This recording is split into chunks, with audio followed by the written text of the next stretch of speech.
कि एक मूवी बनी थी 3 इडियट्स और उसके किरदार हमारे सामने। सोनम सर, उसमें एक डायलॉग था, कामयाबी के पीछे मत भागो, काबिल बनो। काबिल बनोगे तो कामयाबी झक मार करके आपके पीछे आएगी। उस डायलॉग को मैं थोड़ा बदलना चाहता हूं साथियों, और आपको कुछ नसीहत देना चाहता हूं। एक इस्तीफे के पीछे मत पड़ो, एक इस्तीफे के पीछे मत पड़ो, सिस्टम के पीछे पड़ो। जब सिस्टम के पीछे पड़ोगे तो पूरी सरकार तुम्हारे सामने झक मार के तुम्हारे सामने आएगी। और जब संसद के सदस्य आपके प्रोटेस्ट के साथ मिल गए हैं तो दिल कहते हुए हाथ रखकर मैं भी बोलना चाहता हूं, ऑल इज वेल। तो आप सब लोग भी दिल पर हाथ रख करके एक बार मेरे सामने 3 के बाद बोलिएगा, 1 2 3, ऑल इज वेल। लेकिन ये सरकार ना सुनने के लिए तैयार है, ना रिएक्ट करने के लिए तैयार है। तो अब की जो मॉनसून का सत्र आ रहा है तो हम भी सुनने के लिए तैयार नहीं है, हम भी रिएक्ट करने के लिए तैयार नहीं है। हम अपनी बात वहां तक पहुंचाने के लिए बिल्कुल वाजिब है। लेकिन मैं धन्यवाद दूंगा आप सभी लोगों का कि आज मेरे सामने इस देश के चांद तारे हैं जो खुद एक सच्चाई को ढूंढ रहे हैं, यहां पे मौजूद है साथियों। हमारा देश और बहुत सही ढंग से आप सभी लोगों ने किसी भी पार्टी विशेष का झंडा नहीं, किसी भी रिलीजन का झंडा नहीं, सिर्फ भारत का झंडा यहां पे लगाया है। हमारा देश क्रांतिकारियों का देश रहा है। हमारी देश का अस्तित्व एक प्रोटेस्ट से शुरू हुआ था।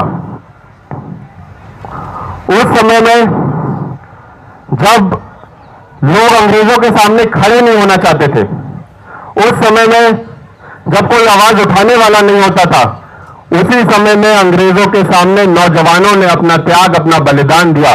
चाहे मैं भगत सिंह की बात करूं, चंद्रशेखर आजाद की बात करूं, अशफाकुल्लाह खान की बात करूं, उन्हीं लोगों ने इस मिट्टी को चूम करके, इस मिट्टी में अपनी बलि चढ़ा करके इस देश को आजाद करने का काम किया, जहां पे आज और हम आप इस प्रदर्शन में शामिल हैं साथियों। आप सभी लोग जानते हैं कि उस समय फ्रीडम को लेकर के जो मार्च हुआ ब्रिटिशर्स के खिलाफ, उसकी वजह से इस देश को इंडिपेंडेंस मिला, उसी वजह से इस देश को संविधान मिला। आज हमारी और आप नौजवानों की यह जिम्मेदारी बनती है कि उस फ्रीडम को बरकरार रखें, उस आवाज को बुलंद रखें, उस लड़ाई को जारी रखें, क्योंकि आप यकीन मानिए फिर से इस देश में एक नए तरीके के ब्रिटिशर्स राज करने के लिए आ गए, जिनके खिलाफ हमको और आपको लड़ना पड़ेगा साथियों। ब्रिटिशर्स का मुखौटा पहन करके ये लोग सत्ता में राज कर रहे हैं। जिस देश में इस नौजवान की सुनवाई नहीं है, जिस देश में नौजवानों को अपने घर बार छोड़ करके अपने हक और हितों के लिए लड़ना पड़ रहा है, गर्मी में, सर्दी में, बारिश में यहां पे बैठना पड़ रहा है, वो सल्तनत दिल्ली की कुर्सी पर राज करने लायक नहीं बची है साथियों। आप सभी लोगों को मैं बताना चाहता हूं कि बहुत से लोग हैं जो इस मूवमेंट से जुड़े हुए हैं, जो यहां नहीं आ सकते, और यहां पे बहुत कैमरा मैं देख रहा हूं। यही कैमरा हमारी ताकत है, यही सोशल मीडिया हमारी ताकत है। इतिहास इस बात का गवाह होगा कि एक ऐसा प्रोटेस्ट, ऐसा आंदोलन भी हुआ था जो जेन जी और नौजवानों ने कैमरा और सोशल मीडिया की ताकत से खड़ा किया था और सरकार को बदलने का काम किया। आप सभी लोगों को मैं कहना चाहता हूं कि आज जो लोग नहीं जुड़ पा रहे हैं, आज जो लोग नहीं खड़े हो पा रहे हैं, एक समय आएगा जब आप सभी लोगों को खड़े होना पड़ेगा, मजबूरन चल करके आना पड़ेगा, क्योंकि 50 साल के बाद जब मौत आपका इंतजार कर रही होगी, तब आप पूछेंगे कि क्या उस समय हिम्मत दिखा दी होती तो शायद हमारी तकदीर कुछ और होती साथियों। तो आज आप सब लोग यहां पे खड़े हैं और बहुत से लोग हैं जो निरंतर यहां पे बैठ रहे हैं, खड़े हो रहे हैं, भूख हड़ताल पे बैठे हैं। मैं आप सभी लोगों का बहुत बहुत धन्यवाद देता हूं। हमारे बहुत ही रिस्पेक्टेड सोनम सर हैं यहां पे। सोनम सर, आपके लिए मैं कुछ लाइन बोलना चाहता हूं कि जब सूरज ने डूबते हुए कहा कि कोई है जो मेरी जगह संभाल लेगा। तो एक बहुत छोटे से दिए ने बोला मैं कोशिश कर सकता हूं। आप वो दिया है, आप वो मिसाल है हमारे नौजवानों के लिए जो कोशिश कर रहे हैं साथियों। आप उनकी कोशिश को नाजायज मत जाने दीजिएगा, आप उनके साथ खड़े रहिएगा। अगर मैं व्यक्तिगत रूप से बात करूं और समझदारी की बात करूं तो सोनम सर को यहां पे भूख हड़ताल पे बैठने का कोई लॉजिक भी नहीं बनता है। आज ये आपके हक और हितों की लड़ाई लड़ रहे हैं। जो हमारे नौजवान साथी बैग थाम करके घूम रहे हैं, अपना भविष्य बनाने की कोशिश कर रहे हैं, उसके लिए सोनम सर यहां पे भूख हड़ताल पे बैठे हैं। आज जब मैं स्टेज पर आया तो मैंने एक सवाल पूछा कि क्या सर की तबीयत ठीक है, तो बहुत निराश होकर के लोगों ने मुझे बोला कि नहीं, बहुत असहज है, बहुत तकलीफ है। लेकिन जब वो देखते होंगे कि यहां पे इतनी भारी भरकम तादाद में लोग हमारा समर्थन कर रहे हैं, तो उनका मनोबल भी उठता होगा, उनका हौसला भी बढ़ता होगा। और आप रहेंगे तो वो रहेंगे, वो रहेंगे तो आप रहेंगे। यही हमारी एकता है साथियों। मैं फिर से बोलना चाहता हूं, 12 या 13 साल हो गए, 12 साल हो गए इस सरकार को। 90 से ज्यादा पेपर लीक, 1.5 करोड़ एस्पिरेंट्स और 1.5 करोड़ एस्पिरेंट के साथ कई करोड़ परिवार। एक एस्पिरेंट जब अपनी तैयारी कर रहा होता है, वो सिर्फ अपने सपने नहीं, अपने परिवार को भी के सपने को भी उजागर करने के लिए वो तैयारी कर रहा होता है। वो सिर्फ सपना उसका नहीं होता, उसके परिवार का भी वो सपना होता है। ये सरकार यहां एक डेलीगेशन भेज करके वार्तालाप करने का भी काम नहीं कर रही। इस देश का 65% अगर कोई है तो वो इस देश का नौजवान है। इस देश का भविष्य कोई है तो वो इस देश का नौजवान है। इस देश को आगे बढ़ाने वाला कोई है तो वो इस देश का नौजवान है। इस देश को शाखाओं के ऊपर ले जाने वाला कोई है तो इस देश का नौजवान है। इस देश को इस विश्व में रोशन करने वाला कोई है तो वो इस देश का नौजवान है। उसी नौजवान की बात ये सरकार नहीं सुन रही। आज हम आपके बीच यहां पे आए हैं आपकी मदद करने के लिए, आपकी समस्याओं को सुनने के लिए, क्योंकि मुझे भी बहुत पहले लगा था कि शायद समय बहुत हो जाएगा और जैसे जैसे समय बीत जाएगा शायद प्रेशर बहुत बनेगा और प्रेशर से सरकार आप लोगों से वार्ता करेगी। मैं आप सभी लोगों से यह भी कहना चाहता हूं साथियों, मैंने निरंतर इस प्रोटेस्ट को फॉलो किया है। बातें बहुत सारी हैं, मैं माफी चाहूंगा, थोड़ा लंबे समय ले रहा हूं, लेकिन बात बहुत मुद्दे की है। मैंने निरंतर इस प्रोटेस्ट को फॉलो किया और मैं यकीन अपने मन की बात बता दूं तो मुझे ज्यादा उम्मीद नहीं थी। पहले जब मुझे पत्रकार पूछते थे, मैं जब नया नया सांसद बन करके आया था, तब से मैं ये बात दोहरा रहा हूं कि जब तक इस देश का नौजवान सड़कों पे नहीं आएगा और गर्मी में नहीं आएगा, तब तक इस देश का बदलाव नहीं हो पाएगा। तो जब ये एक सोशल मीडिया के माध्यम से चालू हुआ, तब भी मुझसे पूछा गया तो मैंने शायद बोला, और मुझसे गलती हुई, तब मैंने बोला ये सोशल मीडिया तक ही शायद सीमित रह जाएगा, यहां पे इतनी बड़ी भीड़ जुट नहीं पाएगी। लेकिन मैं धन्यवाद देता हूं आप सब लोग का कि आपने एक सांसद को, मुझ जैसे आदमी को भी गलत महसूस कराने का फैसला दिया। बहुत बहुत धन्यवाद आपका। ये आपका प्रयास है। भारतीय जनता पार्टी के लोग, जो सत्ता में बैठे हुए लोग हैं, उन्होंने बहुत प्रयास किया यहां पे छवि धूमिल करने का, इस प्रोटेस्ट को गिराने का। सबसे पहले यहां के लोगों को देशद्रोही कहा गया। वाजिब मांग को लेकर के, अपने परिवार की मांग को लेकर के, अपना बस्ता खुद अपने कंधे पे टांग करके यहां पे कोई प्रोटेस्ट और भूख हड़ताल पे बैठा है, और उसी की सरकार जब उसको देशद्रोही बोलती है, तो इससे नापाक सरकार मैंने आजीवन में कभी नहीं देखी साथी। मैं उनसे पूछना चाहता हूं, जब 2012 में पेट्रोल डीजल के दाम को लेकर के यही सरकार जो आज सत्ता पे बैठी है, उन्होंने भारत बंद किया था।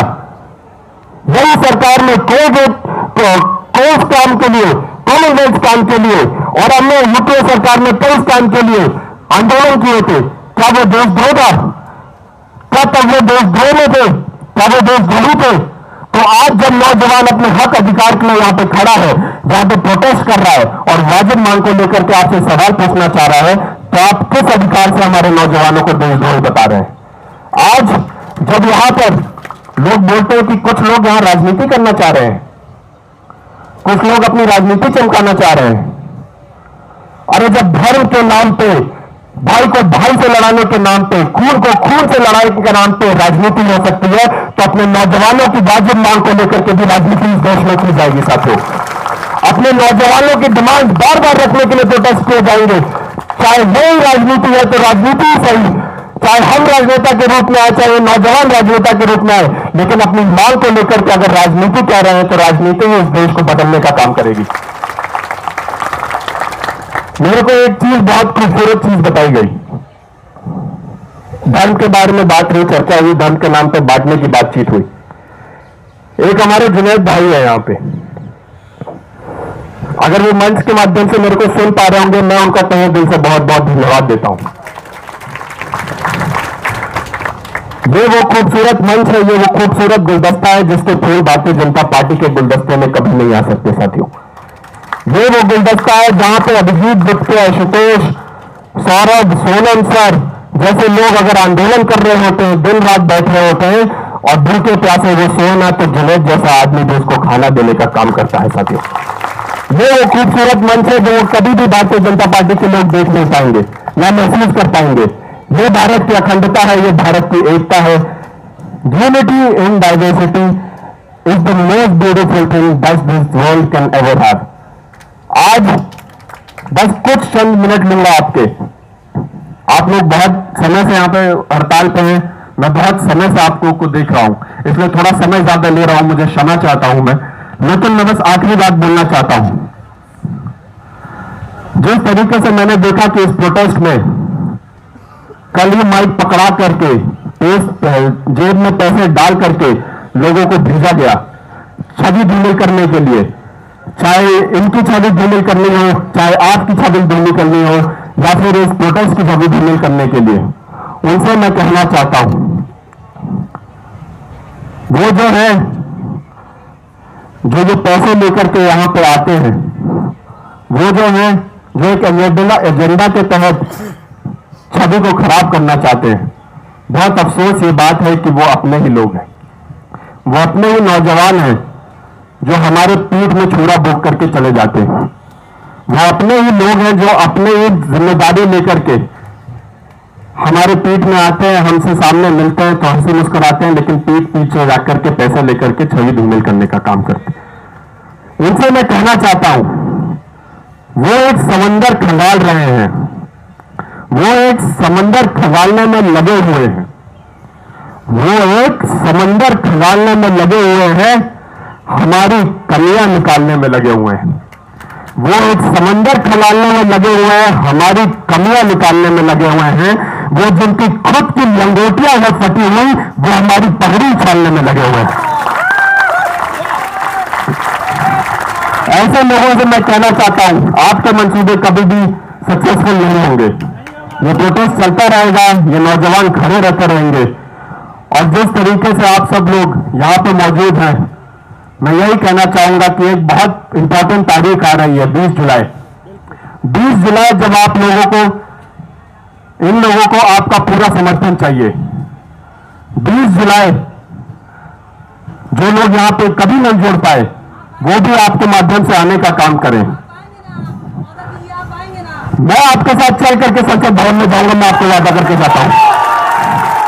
ये प्रोटेस्ट संसद, कहा जाता है ना कि जब सड़कें सूनी हो जाती है तो संसद आवारा हो जाता है। मैं आपका धन्यवाद देता हूं, आपने सड़कें सूनी करने का काम नहीं किया, मैं संसद आवारा करने का काम नहीं करूंगा साथियों, आपके साथ चलने का काम। आप लोगों ने जितने लोगों को बुलाया है, जितने सांसद आए हैं, जितने सांसद आएंगे, आप सभी लोगों के साथ खड़े रहने का काम करेंगे, आप सभी लोगों की आवाज उठाने का काम करेंगे। और मैं यही कहना चाहता हूं कि हमको धैर्य से काम लेना है, हमको कॉन्स्टिट्यूशनली ये लड़ाई लड़नी है। जिस तरीके से मैं बोल रहा हूं, इनका तंत्र बहुत मजबूत है। आप बस जिगर में जान और हाथ में संविधान लेकर चल देंगे तो इनका हमारा कोई बाल बाका नहीं कर पाएगा साथियों। आखिरी में बस मैं खत्म करते हुए ये कहना चाहता हूं, मैं खुद एक नौजवान सांसद होने के नाते जब मैं इलाहाबाद विश्वविद्यालय गया, लखनऊ विश्वविद्यालय गया और लगातार लोगों से, छात्रों से जो कई विभिन्न मुद्दों पर आंदोलन कर रहे हैं, उनसे मुलाकात करने का मैंने काम किया, तो मैं ऐसे ही एक छात्र के साथ बैठा था और मैंने उसकी कहानी सुनने की कोशिश की। हम सब यहां पर होंगे, मैं खुद एक बहुत प्रिविलेज बैकग्राउंड से आता हूं, लेकिन जब मैंने उसकी कहानी सुनी तब असलियत और एक निजी जीवन की कहानी हमको समझ में आती। उसने बताया कि उसके पिता किसानी खेती करते हैं। वो पहले अपना घर बार छोड़ करके एक उम्मीद लेकर के एक बड़े शहर जाता है, एक बड़े शहर जाता है जहां पे उसका कोई नहीं, एक बड़े शहर जाता है जहां पे उसको संभालने वाला, उसको आगे बढ़ाने वाला कोई भी नहीं। वो वहां पे जाकर के वो रेंट भरता है, वहां पे जाकर के कोचिंग की फीस देता है। और मैंने पूछा, जब इतना खर्चा करते हो तो खाने पीने का भी खर्चा आता होगा? तो बोलता है, सर ये ऐसे खर्चे हैं जिससे मेरा जीवन चल जाएगा, खाने पीने में मैं कटौती कर लेता हूं, रात को भूखा ही सो जाता हूं, लेकिन प्रिपरेशन मैं अपनी नहीं छोड़ सकता। जब वो एग्जाम देने जाता है तो 50 किलोमीटर दूर उसका सेंटर दिया जाता है और 50 किलोमीटर दूर वो किराया भाड़ा दे करके सेंटर में जाके एग्जाम देता है। और घर जब वापस लौट करके आता है तो उसके पिता पूछते हैं, क्या बेटा किसानी अब छोड़ देंगे? अब क्या हमारा जीवन भी सुधर जाएगा? तो बड़ी आशा और उम्मीद के साथ बोलता है कि जी पापा, अब की बार पेपर बहुत अच्छा गया है, अब की बार आपका बेटा नाम रोशन करेगा। लेकिन फिर पेपर लीक हो जाता है, फिर पेपर निरस्त हो जाता है और पूरे खानदान के, पूरे परिवार की आशाओं के और उनके सपनों में पानी बिखर जाता है। ये एक गरीब नौजवान की जिंदगी आज इस सरकार ने कर दी। तो मैं यही कहना चाहता हूं कि आप सभी लोग यहां पर मौजूद हैं।